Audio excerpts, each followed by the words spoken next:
This is the part of the program where we have a member share a piece of their lives with us, and this is probably one of the better parts, in my opinion, of what we do here. It gives you a chance to get to know someone, and hear something about their lives that you probably ordinarily wouldn't hear. So this is a very special one because it is. Let's see. It's how finding my inner beauty led to the love of a lifetime, and it's by Anonymous. So, if Anonymous, would you come in and give your? Oh, hey, it's Brian, my friend Brian Wagner. All right. Actually, before I get started, I do got to throw in a couple of notes on earlier parts of today's meeting. First of all, I want to talk about the song Come Together. One thing I have noticed is anytime you're dealing with a song from the second half of the Beatles' career, part of the fun is just listening to the lyrics and seeing when did the drugs kick in. I'm pretty sure it was right around Toe Jam football. On a little more serious note, I want to thank Dr. Dixon, wonderful presentation. But one of the things, when I was growing up, world history was white history. It was European history, mostly male history. Over time, I've learned that other races were doing really cool things, that our whole concept of math really started in Northern Africa.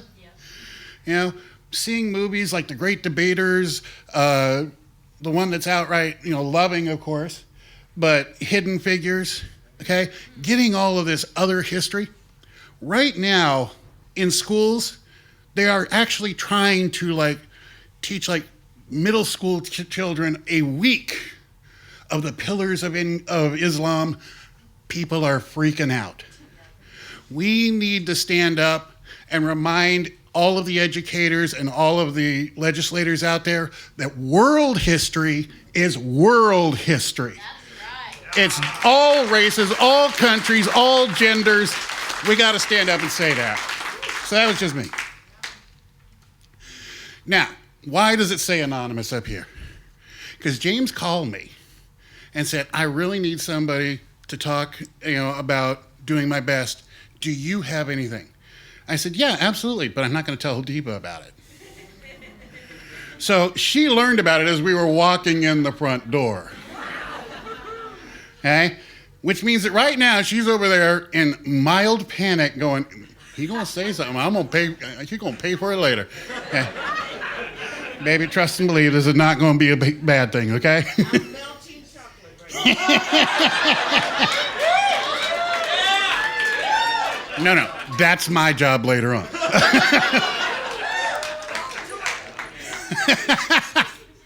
All right.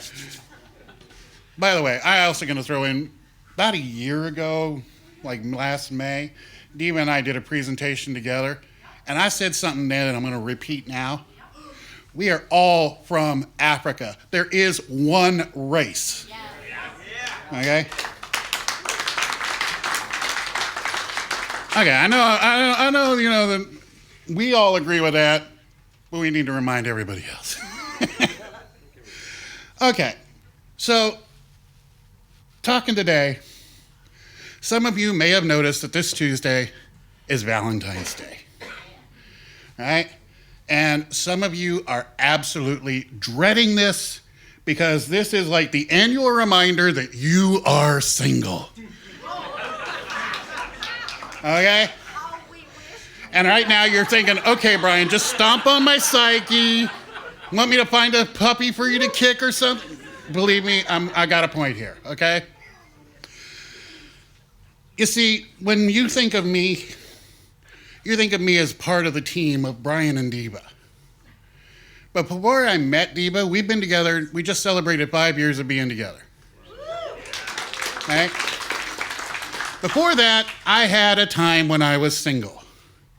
A long time when I was single. 25 years of being single. Okay? I have some experience with this.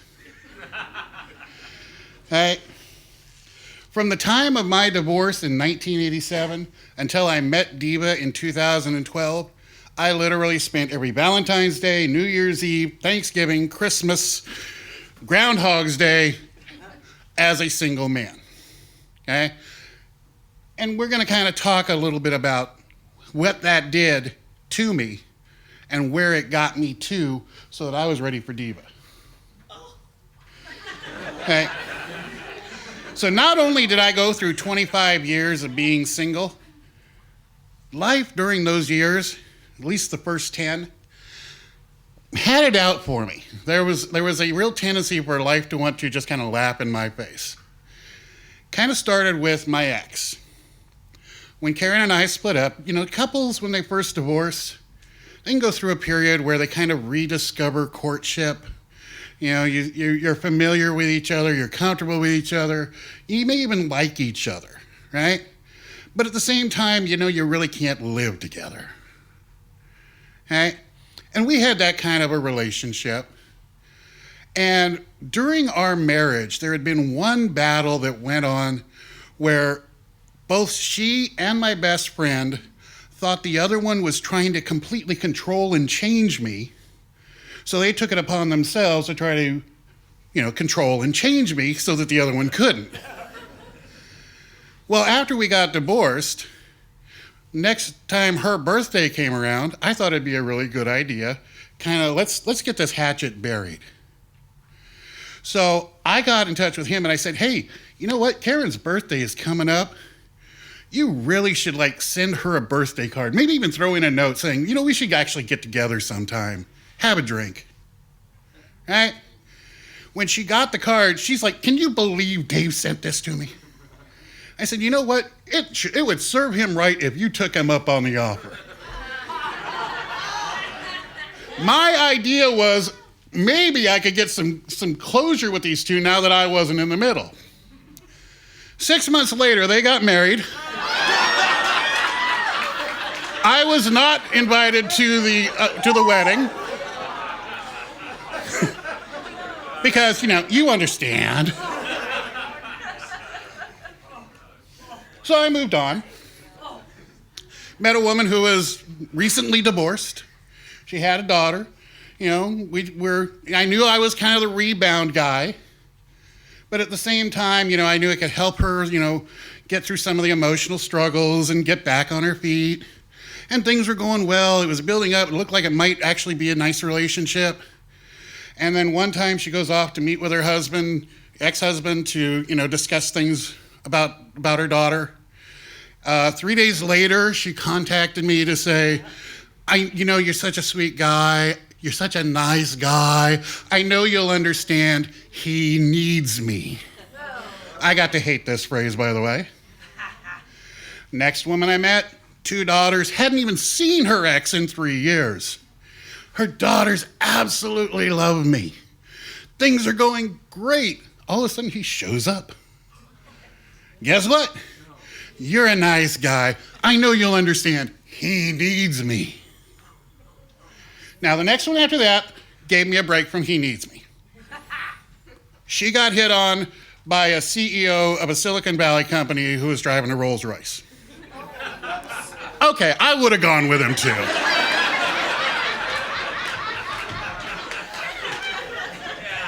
They ended up, he ended up kind of selling his stake in his company. They moved off to Vancouver. I wish them well. But 3 more times, I got, you're such a nice guy. I know you'll understand. He needs me. By 1998, I was absolutely done with dating. I took a second job to take up my evenings running karaoke and entertainment at a lesbian bar.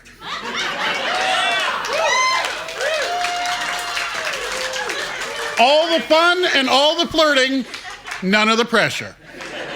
I knew who was going home with me.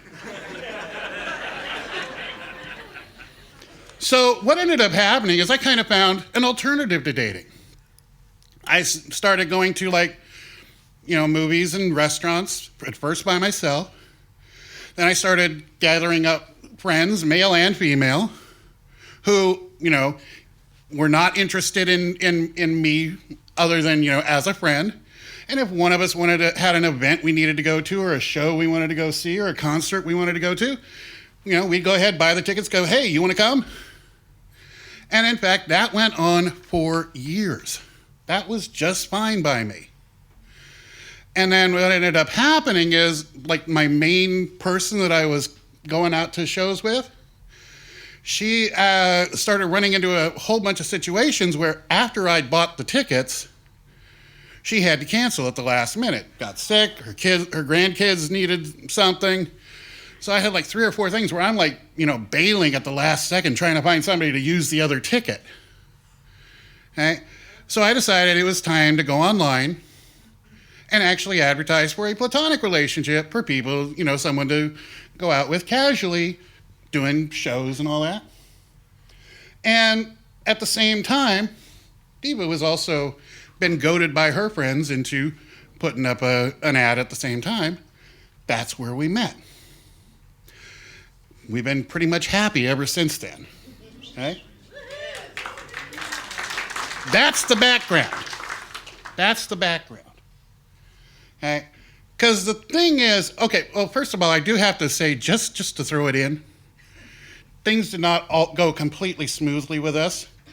About 3 months into our relationship, as we're still kind of are we going to do this? Aren't we going to do this? We're getting comfortable with each other. One of her exes came into town. Nice guy. World famous neurosurgeon. Lots of money. Dressed in Italian fine clothes. He's black Italian. Right? Thank you, Atheist Goddess. Diva actually came to me before answering him and said, I need to know, are we serious? And I said, I am absolutely serious. I like you, but thing is, I was raised where, you don't, sex is a promise. You don't take that step until you're ready. I said, I'm getting there.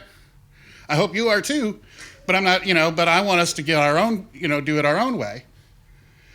She turned him down. Woo! Yeah! For once, I don't have to be understanding. For once, I don't have to be the nice guy. But I asked a check, because, Yeah. he's talking neurosurgery. Yeah. So now you're out there thinking, okay, so you just came up here to brag about you and Diva, right? No, that's not it. That's not it. See, because the thing is, being single for that long and watching other people go through being single, I learned a few things about being single. To me, there are kind of stages. I'm sure Brenda has, fancy names for these. I call them losing yourself, indulging yourself, and expanding yourself. Okay? When you first break up, you're losing yourself. You are used to having somebody else define you. You're used to having somebody else whose opinion shapes you. And all of a sudden, it's just you. And now it seems like there are just people coming in from everywhere to help shape you. Some of it is your friends trying to be, helpful. Girl, you can't be crying over him. You got to be strong. So now you got to be strong. Dude, she's not worth it. Have a drink. Now you're getting drunk. Okay? You're letting other people shape you. Thing is, that can also be kind of your ex shaping you still. It's like, you're fat and disgusting. I don't know when you think somebody's going to be actually put up with you. You're I don't know why I gave you so many years of my life. You're useless. Okay? Other people are shaping you. Thing is, if you get caught in this, and hopefully if you've ever been through that, it didn't last long, this is the point when the vultures are circling. We all know that person that got involved with that person. You knew the person was a complete scumbag, and you just could not convince them that they were with the wrong person because they were just giving themselves over. That person cares for me. He loves me. She loves me. I'm going to do what they want. And a couple years later, you're picking them up at rehab. Okay? That's the sad thing. You got to, if you have ever are in that situation, you've been in that situation, and you've got friends that you can reach out to, people you have trusted in the past, trust the people you trusted in the past. Okay? The second step, indulge yourself. Okay? This is where you get into, okay, my best example. There are women out there who I can tell they're currently single because I am getting Jesus posts 3 times a day. Okay? I got the people who are posting recipes 5 times a day. As soon as they are in a relationship, Jesus is on the back porch and the kitchen is the second room they're interested in. Okay? For me, it was baseball, Scrabble, and karaoke. Okay? I was going to karaoke like 4 nights a week, watching all my favorite teams' games on TV whenever they were on. I was actually building my vacations around going to Scrabble tournaments. Okay? Thing is, this is an area where you can get stuck. Okay? I'm still a good Scrabble player. I still like baseball. Okay? I still sing karaoke every so often. But I don't build my life around these things.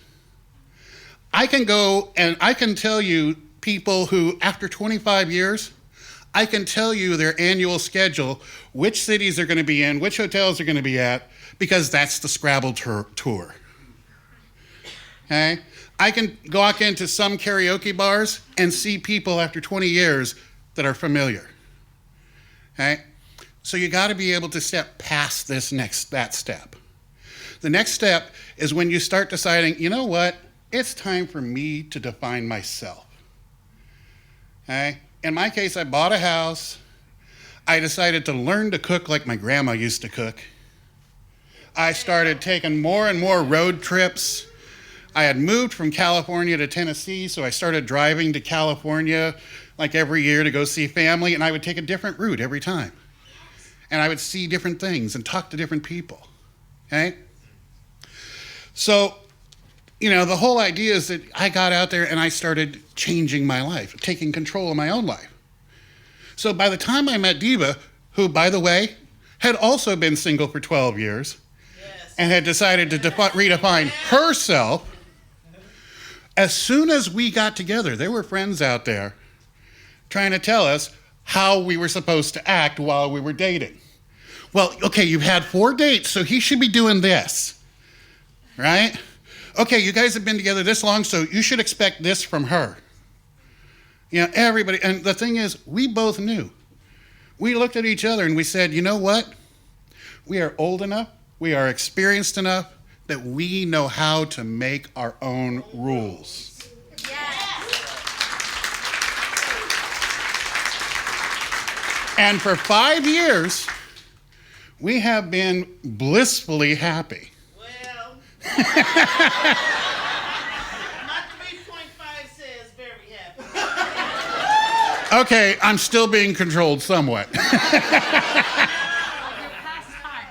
I'm almost there. So basically, my little doing my best story is really kind of a try to reach out and give some inspiration to people who are going through it now. Realize that as long as you make yourself the person you want to be, when you're happy with yourself, when you find yourself beautiful, that is the point when somebody else will find you beautiful too. Thank you.